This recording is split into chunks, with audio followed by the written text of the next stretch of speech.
Hello po sa inyong lahat mga ka-crypto. Ako po si Pinoy Crypto Trader at sa video na ito ay atin pong pag-uusapan ang tungkol dito sa komento rito ni ka-crypto kung saan ay ang kanyang sinabi rito ay paki-explain yan kung ano ang magiging epekto ng ETF yan dito kay Bitcoin if ito ay ma-approve or hindi ma-approve. Kaya yan, bago ko sagutin yan ay nais ko lamang po munang bigyang linaw ang aking disclaimer kung saan ang nilalaman po ng video na ito ay hindi po ito isang financial advice. For education and information purposes lamang po ang layunin nito. Maliban po dito ay nais ko na rin pong magbigay babala na wala pong kahit anumang group chat ang Pinoy Crypto Trader. At ayan, bago ko po umpisahan yung aking kasagutan dito sa dito sa komento rito ni ka-crypto ay pagmasdan po, ito na lamang po yung ating pagmamasdan yung itong mga datos mula kay CoinMarketCap habang pinag-uusapan po natin yung tanong ni ka-crypto. At ayan, yung kanyang tanong niya ay ano nga ba ang magiging impact sa crypto market kung sakaling ang spot Bitcoin ETF ay ma-approve or ma-disapprove.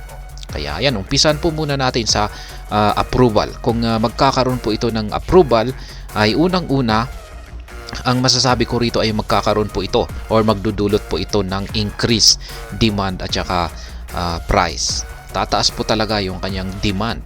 At kung mataas yung demand ay syempre ang epekto nito sa price ay tataas din po. Kaya ayan, marami pong mga nag-a-anticipate. Yan, yung mga previous na mga balita natin ay halos lahat ng mga market analysts ay sinasabing ang approval ng spot Bitcoin ETF ay magti-trigger po ito ng matinding surge or price surge. Yan, sa surge sa demand at saka price ni Bitcoin. Kasi kung pagdating po sa demand ng Bitcoin ay marami pong papasok dito na mga institutional at saka mga retail investors na rin. Kasi mas magiging madali po ang kanilang access. Yan, mas napakadali nilang ma-access ang Bitcoin asset sa pamamagitan ng ETF. Kaya ayan, yung increased demand na ito ay ito po ay magdudulot ng significant price appreciation or malaking pag-angat sa presyo ni Bitcoin. At hindi lamang po si Bitcoin, apektado na rin po ang lahat ng mga cryptocurrencies. Ayan, yung sunod ay kapag nagkaroon ng approval ang spot Bitcoin ETF ay magkakaroon po siya ng mas legit. Ayan, at magiging credible na rin po siya. Kasi regulated po ang ETF. Ayan. Kaya si Bitcoin ay mapapasa ilalim ng tinatawag na traditional finance instruments. At dahil dito ay mas magkakaroon po siya ng legitimacy or magiging legit na legit po siya. At dahil dito ay ito po yung parang potential na mag-a-attract sa yung mga investors na may pagdududa dito kay Bitcoin. Yung mga natatakot pa rin dyan.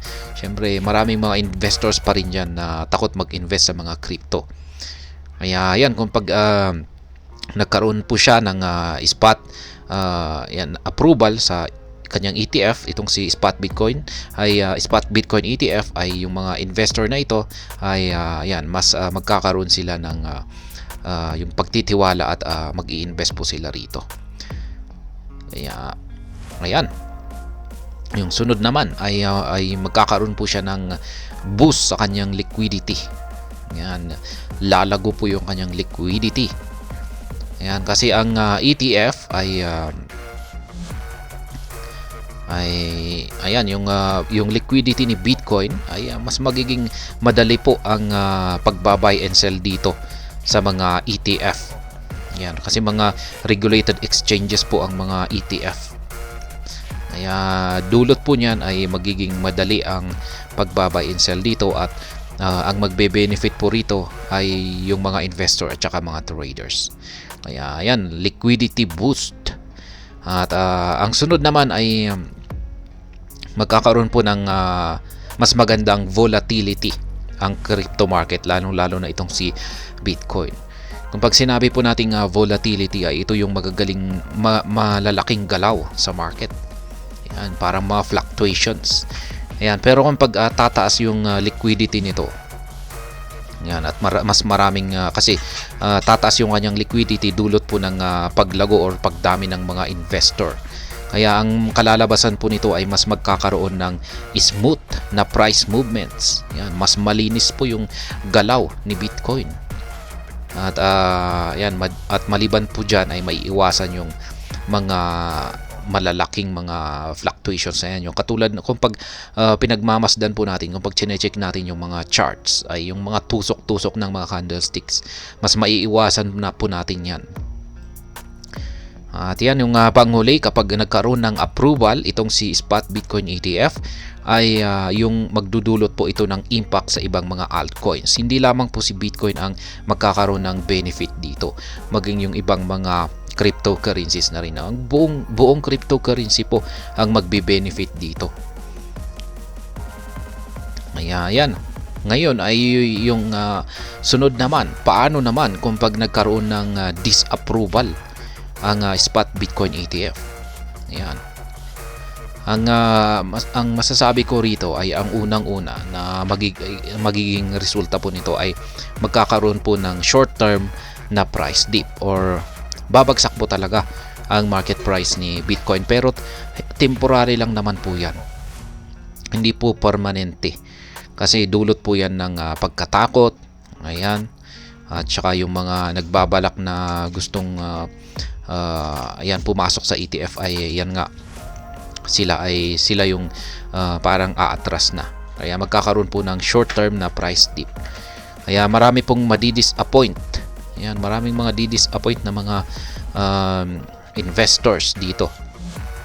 Kaya yan, pero masasabi ko rito ay temporary lang naman po ito na sell off. Kaya yan nga yung lumalabas ngayon na balita na may baka i-reject daw ng SEC yung approval ng mga Spot Bitcoin ETF.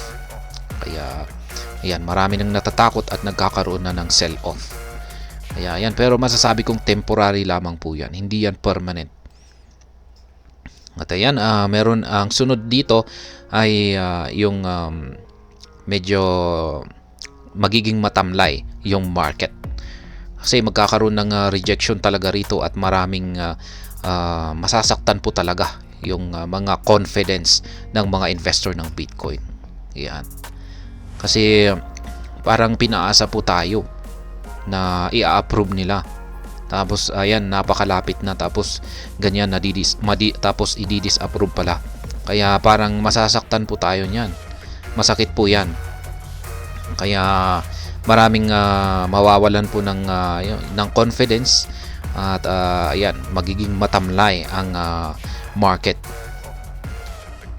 Kaya ayan, yung sunod naman dito ay magpapatuloy yung regulatory na issues, yung paghahabol ng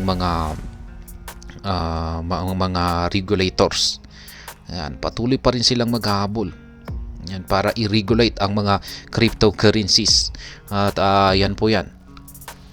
Kasi kung pag na-approve na po kasi yung Spot Bitcoin ETF, ay parang ito na po yung tatapos sa lahat ng mga regulatory issues pagdating sa cryptocurrencies.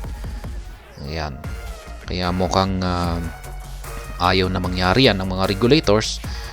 Ayan, ay mas gusto nilang talagang habulin ayan, sa hinaharap ang mga cryptocurrencies.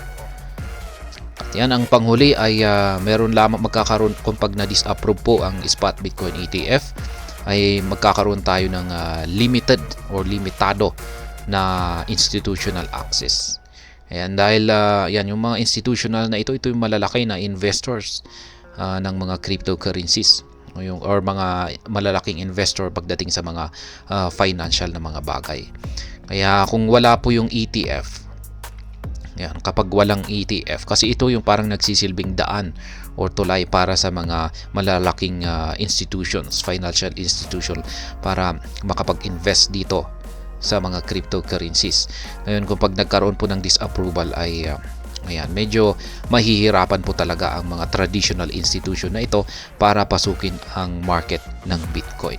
Kaya magiging limitado po yung potensyal ng flow ng capital. Yan, yung pagpasok ng capital nila. Kaya yan. Yan po yung masasabi ko rito para kay Crypto. Yan, kung pag nagkaroon ng approval or disapproval ng spot Bitcoin ETF. At ayan, hanggang dito na lamang po tayo sa video na ito. Sana po ay inyong nagustuhan ang aking paliwanag dito. Kung inyo po itong nagustuhan ay pakiclick lamang po ang like button nito. Para naman po sa mga bago lamang dito, kayo po ay aking inaanyayahan para mag-subscribe. Pakiclick na rin po ang bell icon nito dahil ito po ang siyang magsisilbing notification nito sa mga bago kong videos na akin pong ina-upload sa aking YouTube channel na ito. Marami pong salamat sa panunood, ingat po tayo lagi at God bless po sa ating lahat.